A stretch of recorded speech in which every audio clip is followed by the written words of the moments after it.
الحمد لله وكفى وسلام على عباده الذين اصطفى أما بعد فقد قال الله تعالى وتبارك في كلامه المجيد وفرقانه الحميد أعوذ بالله من الشيطان الرجيم بسم الله الرحمن الرحيم واستغفر الله إن الله كان غفورا رحيما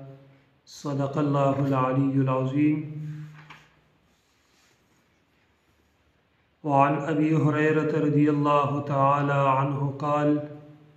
قال رسول الله صلى الله عليه وعلى آله وسلم والله إني لأستغفر الله وأتوب إليه في اليوم أكثر من 70 مرة رواه البخاري. أما بعد قال الله تعالى وتبارك في شان نبينا مخبرا وآمرا إن الله وملائكته يصلون على النبي يا أيها الذين آمنوا صلوا عليه وسلموا تسليما اللهم صل وسلم وبارك على سيد الأنبياء والمرسلين اللهم صل وسلم وبارك على جميع الأنبياء والمرسلين. أما بعد محترم و عزتمندو سامعینو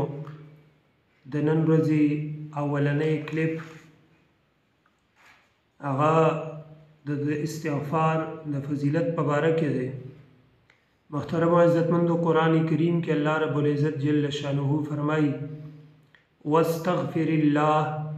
او ته طلب د بخښنې وکړه الله تعالی نه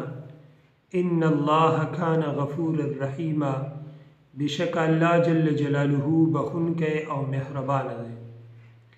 د استغفار د فضایل په باره کې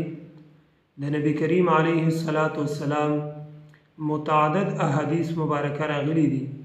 د قرآن کریم متعدد آیات کریمه راغلي دي. د نبی کریم علیه السلام احادیث مبارکو کې یو حدیث مبارک دی. دغه حدیث مبارک امام بخاری رحمت الله علیه په خپل کتاب صحیح البخاری کی پر روایت د حضرت ابو هريره رضی الله تعالی عنہ سره روایت کړي. هغه مبارک فرمایي چې ما د رسول الله صلی الله علیه وسلم نه اوریدلی دي چې نبی علیه السلام مبارک به فرمایل چې زه په ورځ کې او یا زلو نه زیات د الله جل جلاله نه بخنه غواړم او د الله جل جلاله په حضور کې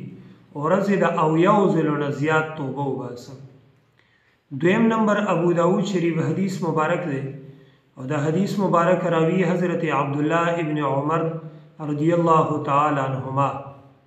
هغه مبارک فرمای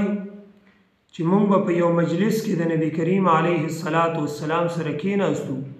نو موږ د نبی علیه السلام نه په یو مجلس کې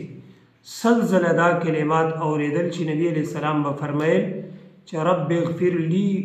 وتب علی انک انت التواب الرحیم، یعنی رب کریم ما ته بخنه وکړي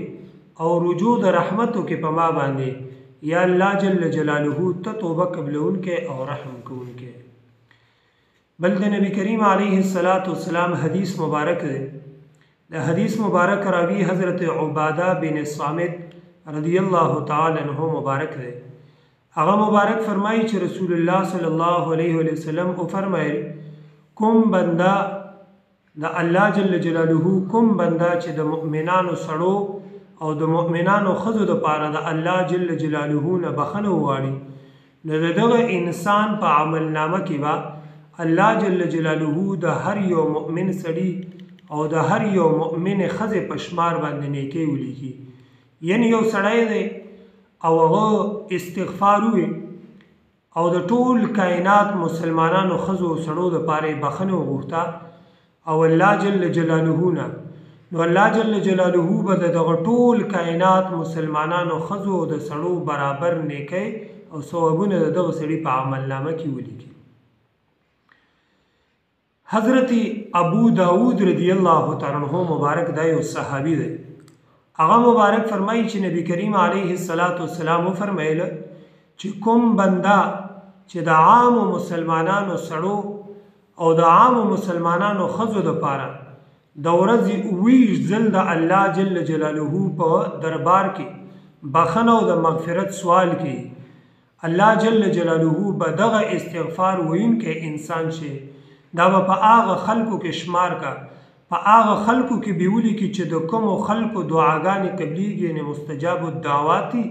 او د کومو خلکو د برکته چې الله جل جلاله عامو انسانانو له رزق ورکوي، الله جل جلاله به د دغه سړي نوم په هغه خلکو کې ولیکي. بل د نبی کریم علیه السلام حدیث مبارک دی.